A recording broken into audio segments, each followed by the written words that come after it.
Hello and welcome to another Substance on Substance. I'm Phil Graham, Head of the Economic Substance Analysis at Harneys in the BVI, joined again by Josh Mangeot. Hi everybody. We attended today a fantastic presentation sponsored by BVI Finance at the glorious Maria's by the Sea, for those of you who have enjoyed its delights on Tortola. It was chaired by Robert Bryant, who's chair of BVI Finance, and we had a really interesting panel to listen to. We had Latoya James there, who's director, head of the ITA, Lisa Penn-Lettsam in a new role as Executive Director of International Business, Neil Smith as the transitioning Executive Director of International Business, and we also had a surprise guest, which was the Premier himself. And it was an absolute pleasure to hear them all speak today. For those of you that couldn't make it along, we're here to give you a quick summary of some of the items that were discussed, and also obviously let you know that you missed a fantastic breakfast, some lovely fresh fruit as well. But without further ado, I want to sort of hand over to Josh to really give you key points that came out from today. There shouldn't be any surprises in it, but I think it's really helpful because it's the first sort of public proclamation since the rules came out last week. So Josh, over to you. Thanks, Phil.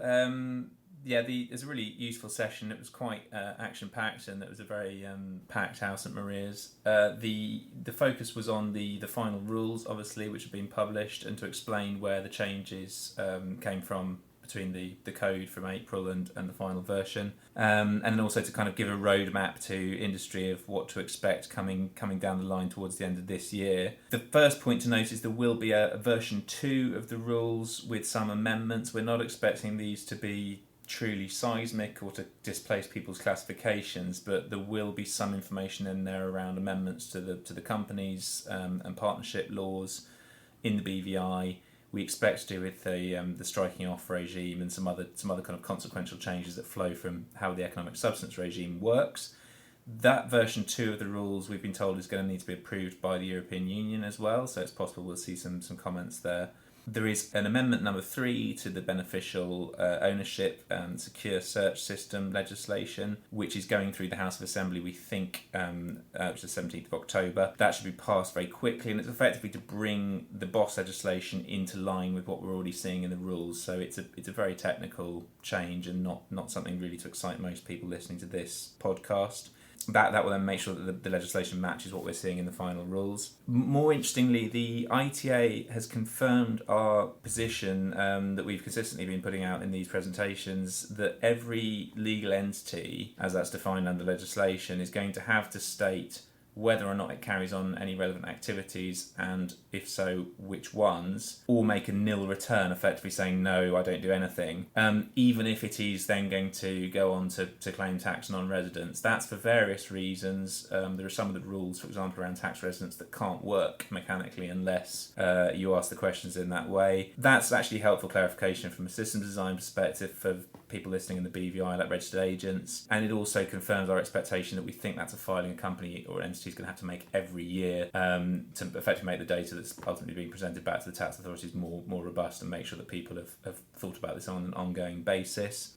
With that in mind, the ITA was very clear that there is now an ongoing obligation on all affected legal entities, that's all BVI companies, to have identified whether or not they have a relevant activity from the 1st of October 2019. That is now in effect. They are encouraging people to take legal advice if they're unsure about their identification of what those activities are, because that cannot be done by your BVI registered agent. That is something that the entity has to do itself, and it may need to take advice to do that. The ITA has been very clear, as we said before, that they're going to expect entities to have a very clear paper trail setting out the basis for their classification, and if necessary kind of cross-referring to any advice that they've taken. Helpfully, they did say that they would then consider that, relying on that advice would give you a reasonable excuse under the BOS legislation. If the ITA comes along and challenges your view, they may impose a fine or investigate the entity but they probably wouldn't pursue the entity at that stage under the BOS legislation, which imposes a kind of more onerous sanction for failing to identify what the entity is doing. They are making it clear that their view is that entities have had the primary legislation for, all of this year and the draft code from April. So in most cases, people should have classified themselves on the basis of that available information. There are not that many changes in the final version of the rules, as we've said. They did say that if somebody's been wrong-footed effectively by a change between the April version and the October version, then they would take that into account when considering if there was a reasonable excuse not to have classified yourself. So, for example, the new Rule 5 has got a change in it, which could have affected some pure equity holding entities. That's quite a narrow category.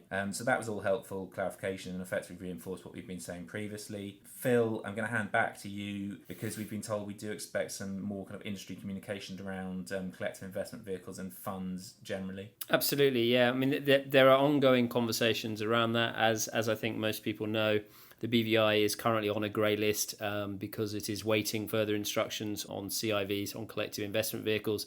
That's alongside Cayman and alongside Bermuda, alongside the Bahamas.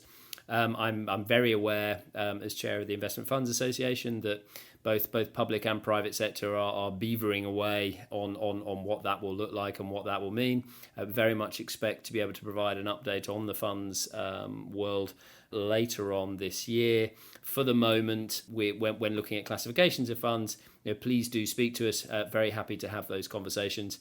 And as I say, there should be some clarification in the sort of public sector coming up fairly soon. Thanks, Phil. And absolutely something that funds should not be worrying about, but there are then going to be the changes we've also been told to the beneficial ownership BOS system. We should have an outline of those before January, because obviously registered agents and entities are going to need to know what information and what data they're going to need to be submitting to their registered agent for next year when the reporting kind of really starts in earnest in 2020. We've been told that the exact periods around that are going to be set out in some new regulations to be published, and so that should also become clearer in rules version 2. But effectively, the expectation is that entities will have 6 months to give that information to their registered agent after the end of the relevant financial period, whenever that ends, because that can move around depending on various factors. There was also one question from the floor, and perhaps a point we just need to clarify, whether or not the fact that you might require economic substance requires a trade licence or some other sort of licence in the BVI. The answer to that depends. If you're carrying on a relevant activity and you're not claiming non-residence,